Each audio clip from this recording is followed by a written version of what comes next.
Okay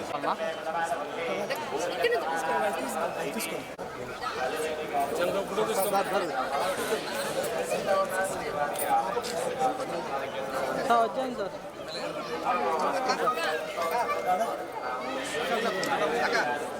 చెప్తున్నారా వచ్చామన్నా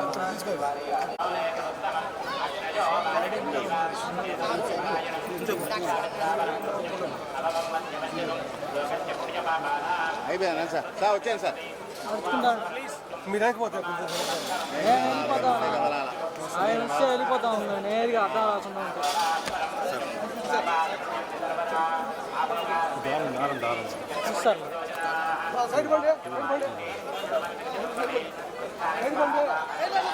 side side వెనకరా ముఖ్య కొద్ది వెనకరా వెనకరా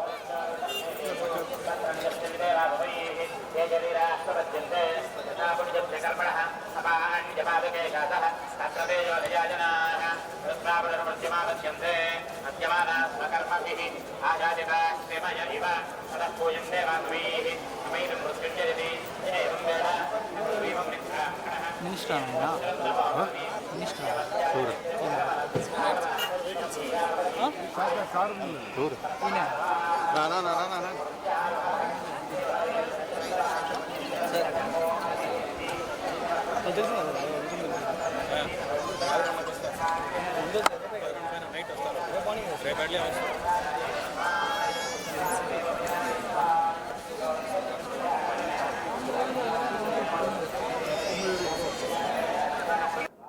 ఈరోజు తొలి ఏకాదశి చాలా పవిత్రమైన రోజు.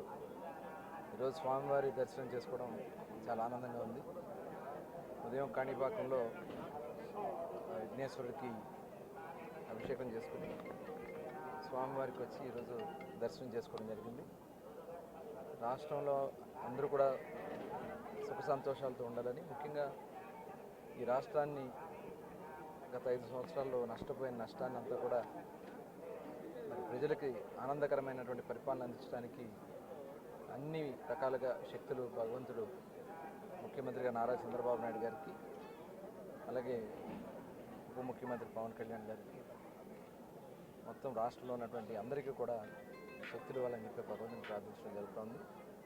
ఇవాళ చక్కటి పంటలు పండాలా, వర్షాలు పడుతూ ఉన్నాయి, చక్కటి పంటలు పండి అందరూ కూడా సుఖ సంతోషాలతో ఉండాలని చెప్పి ఆ భగవంతుని ప్రార్థించడం జరిగింది. మరొకసారి అందరికీ తొలి ఏకాదశి శుభాకాంక్షలు తెలియజేస్తాం. ఎక్సైజ్ పాలసీ అంతా కూడా స్టడీ చేస్తున్నాం. ఎందుకంటే ఇప్పుడు అంత ఆఫీసర్స్ అంతా కూడా అస్తవ్యస్తం అయిపోయారు. మొత్తం అంతా కూడా సరిచేస్తూ ఉన్నారు. ముఖ్యమంత్రి గారు ప్రత్యేకంగా దృష్టి పెట్టి అన్ని డిపార్ట్మెంట్స్ కూడా ఇప్పుడు వైట్ పేపర్స్ రిలీజ్ చేస్తూ ఉన్నారు. ఈ వైట్ పేపర్స్ ఇప్పటికి దాదాపు ఒక 4 రిలీజ్ చేయడం ఉంది. ఇంకో 3 వైట్ పేపర్స్ రిలీజ్ చేయడం జరుగుతుంది. ప్రధానంగా 5 సంవత్సరాల్లో ఈ రాష్ట్రంలో జరిగినటువంటి అరాచకాలు కానీ, అన్యాయాలు కానీ, దోపిడీ కానీ సుస్పష్టంగా ఈ వైట్ పేపర్స్లో అందించడం జరిగింది. పోలవరంలో ఏ రకంగా జరిగింది, ఇరిగేషన్ ప్రాజెక్ట్స్లో ఏ రకంగా జరిగినాయి, అట్లాగే రాజధాని అమరావతిలో ఏం జరిగింది, మైనింగ్ డిపార్ట్మెంట్లో ఏం జరిగింది, అదేవిధంగా ల్యాండ్స్లో ఏ రకంగా జరిగినాయి, ఇవన్నీ కూడా ప్రజలకి తెలియజేయాలనే ఉద్దేశంతో శ్వేతపత్రాలు విడుదల చేయడం జరుగుతోంది. ఇంకా ఎక్సైజ్, అలాగే ఫైనాన్స్, ఇంకా మిగతా డిపార్ట్మెంట్స్కి సంబంధించి లా అండ్ ఆర్డర్కి సంబంధించి కూడా రాబోయే 2-3 రోజుల్లో అవన్నీ కూడా రిలీజ్ చేసుకున్న తర్వాత అసెంబ్లీ సమావేశాలు కూడా ప్రారంభం కాబోతున్నాయి. అసెంబ్లీ సమావేశాలు కూడా పూర్తయిన తర్వాత టోటల్గా ఇవన్నీ కూడా ప్రక్షాళన చేసుకోవాల్సినటువంటి అవసరం ఉంది. అన్ని డిపార్ట్మెంట్స్ని కూడా వాళ్ళ స్వార్థ రాజకీయాల కోసం, స్వార్థ సంపాదన కోసం టోటల్ డిపార్ట్మెంట్లన్నీ కూడా భ్రష్టు పట్టించారు, అస్తవ్యస్తం చేశారు, సిస్టమ్ మొత్తం కూడా కొలాప్స్ చేశారు. దానివల్ల రాష్ట్ర అప్పుల పాలైపోయింది. ఇవాళ ఆఫీసర్స్ అందరూ కూడా చాలా దాంట్లో ఇన్వాల్వ్ అయిపోయి వాళ్ళు కూడా వాళ్ళ సచ్ఛిలతను కోల్పోయే పరిస్థితికి వచ్చింది. ఇవన్నీ కూడా కరెక్ట్ చేసుకోవాల్సినటువంటి అవసరం ఉంది. ఈ రాష్ట్రం కోసం, ఈ రాష్ట్ర ప్రజల కోసం రాబోయే 5 సంవత్సరాలు స్వచ్ఛమైన పరిపాలన అందించాలనేది చంద్రబాబు నాయుడు గారి యొక్క ఆలోచన. అందులో భాగంగానే మరి వాళ్ళ పెన్షన్స్ కూడా పేదల కష్టాల్లో ఉన్నారు, వాళ్ళ కష్టాన్ని నెరవేర్చాలని చెప్పి 4,000 రూపాయల పెన్షన్లు పెంచే దాంట్లో ఏప్రిల్ నుంచి కూడా కలుపుకుని ఏప్రిల్, మే, జూన్, జూలై ఫస్ట్ తారీఖున 7,000 రూపాయలు పెన్షన్స్ అందించడం అనేది ఒక చరిత్ర.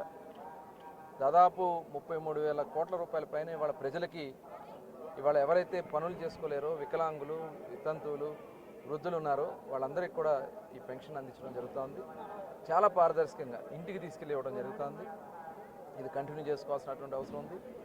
అదేవిధంగా మెగా డిఎస్సి మొన్న 3 సంతకాలు ముఖ్యమంత్రి గారు 5 సంతకాలు ఏదైతే పెట్టారో అవన్నీ కూడా అమలు చేసుకోవాల్సినటువంటి అవసరం ఉంది. భూ హక్కు చట్టం, అసలు ఈ చట్టంతో చాలా దుర్మార్గాలు చేయాలని మరి ఇక్కడ రాజకీయాలు మాట్లాడకూడదు, కానీ మరి ఇంకా చాలా మాట్లాడాల్సినవి ఉన్నాయి. అయినా కూడా రాబోయే కాలంలో ప్రజలకు అన్నీ అర్థమయ్యే విధంగా అన్ని రకాలుగా కూడా చెప్పడం జరుగుతుంది. ఈ రాష్ట్రాన్ని కాపాడుకుందాం, మీరందరూ కూడా భాగస్వాములు కావాలి. మీరు ఇచ్చినటువంటి నమ్మకంతో నడపడానికి ముఖ్యమంత్రి గారు ఒక ప్రత్యేకంగా చాలా పారదర్శకంగా ఉండాలనే విధంగా వైట్ పేపర్స్ రిలీజ్ చేయడం జరుగుతుంది. రాబోయే కాలంలో ఒక స్వచ్ఛమైన పరిపాలన అందిస్తామని కూడా తెలియజేసుకుంటూ మరొకసారి మరి ఆ వెంకటేశ్వర స్వామికి మరి మా అందరికీ కూడా పరిపాలన చేసి ప్రతి ఒక్కరు కూడా శక్తి ఇవ్వాలని చెప్పి భగవంతుని ప్రార్థిస్తాం. చెప్పాలంటే